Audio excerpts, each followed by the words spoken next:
जिस तरीके से आपको पता है कि आप नर्मदा के तट पर रहते हैं, तो क्या आपको जानकारी नहीं थी कि इस तरीके से पानी आ सकता है? किसी ने जानकारी भी नहीं दी, हमको पता ही नहीं था कि इस तरह एकदम से पानी आ जाएगा। खाना बनाते बनाते आसपास पानी पानी हो गया और इतने इतने पानी में से हम निकल गए। पूरा सामान, गोदरेज, पलंग, फ्रिज, कूलर, जो बच्चों के कपड़े थे, नए कपड़े थे, पुराने, सब बह गए और बिस्तर वगैरह कहीं भी नहीं, सब खत्म हो गया। खाना का तक सामान ही बचा, कहीं भी नहीं बचा। शासन ने भी कोई मदद की आपकी? किसी मदद करी, पर 2 बजे 3 बजे रात को खाने को देते हैं। बच्चे तो सो जाते हैं, भूखे मरते हैं। रात में आते हैं कि लो खाना ले लो, 2 बजे 3 बजे रात को आते हैं। अच्छा, शहर से कोई दूसरे लोगों ने मदद करी आपकी? नहीं, किसी ने नहीं मदद करी। कोई सब हास की जाते हैं, बस कोई मदद नहीं करता, देख देख के चले जाते हैं। ऐसा नहीं कि बच्चे परेशान है, भूखे हैं, सुबह की भूखे हैं खाने वाने के लिए। अब 2 बजे रात को खाना देंगे तो क्या होगा हमारा? क्या नाम है आपका? यशोदा वर्मा।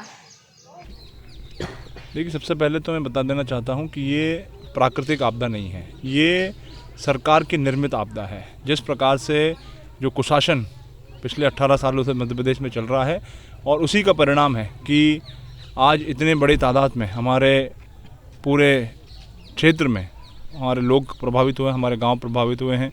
उनके कई लोग घर से बेघर हो गए हैं, उनकी फसलें पूर्ण रूप से बर्बाद हो चुकी हैं, और शासन जो है पूरी तरीके से विफल होता हुआ नज़र आ रहा है। कोई पूर्व में कोई पानी डैम से पानी छोड़ने से पहले ना तो पूर्व में कोई सूचना दी गई। सरदार सरोवर का जो गेट थे, जो बांध के गेट थे, वो गेट क्यों बंद थे, ये एक सवालिया निशान है। किसका जन्मदिन मनाने के लिए सारी तैयारी की जा रही थी? ये सारे चीज़ों के जवाब सरकार को देने पड़ेंगे। कौन जिम्मेदार है, उसकी जिम्मेदारियां तय करनी पड़ेगी।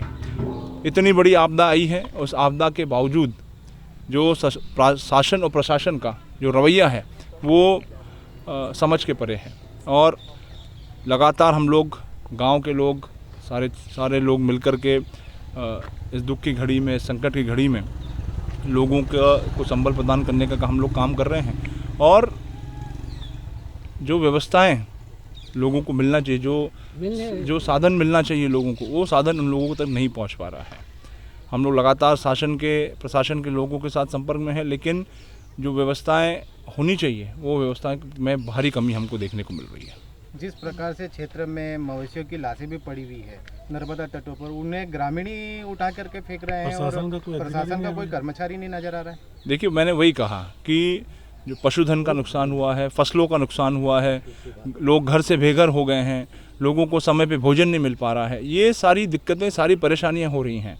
अभी हमारे जो पटवारी साथी हैं, वो पटवारी साथी हड़ताल पे हैं, और आज से नहीं है, पिछले 28 दिनों से हड़ताल पे बैठे हुए हैं। और उन 28 दिनों में सरकार की इतनी तानाशाही है कि प्रशासन का एक नुमाइंदा उनके पास चर्चा करने के लिए नहीं गया, उनकी बात सुनने के लिए तक नहीं गया है। और आज जो सर्वे अगर हो रहे हैं तो उस सर्वे में राजस्व के अधिकारी नहीं है। तो ये सारी समस्याएं सामने हैं, और आज दिनांक तक खेतों की सर्वे के लिए कोई बात नहीं हो रही, कोई दल गठित नहीं हुआ है। खेतों का जो इतना बड़ा नुकसान हुआ, जो फसलों का भारी नुकसान हुआ है, उसका सर्वे कैसे होगा, कब शुरू होगा, ये सारी समस्याएं आज हमारे सब ग्रामीण क्षेत्रों के सामने खड़ी हुई हैं। कई ग्रामीण क्षेत्रों में खाना लेकर के पानी तक के पीने की व्यवस्था ही नहीं हो पा रही है प्रशासन की ओर से। देखिए, हम लगातार शासन को बोल रहे हैं यहाँ की स्वच्छ पीने की पानी की व्यवस्था की जाए, यहाँ पर टैंकर उपस्थित करवाया जाए, भोजन की जो व्यवस्था है वो सुचारू रूप से चलाई जाए, साथ में जो है लोगों को सुरक्षित स्थानों पर उनके लिए राहत शिविर लगाने का राहत कैंप जो है उनके लिए लगाया जाए। लेकिन ये सारी चीज़ें कहीं ना कहीं नदारत हम लोगों को दिख रही है। ताज़ा खबरों के लिए सब्सक्राइब करें JSR टाइम्स और साथ ही नोटिफिकेशन पाने के लिए बेल आइकन को दबाएं।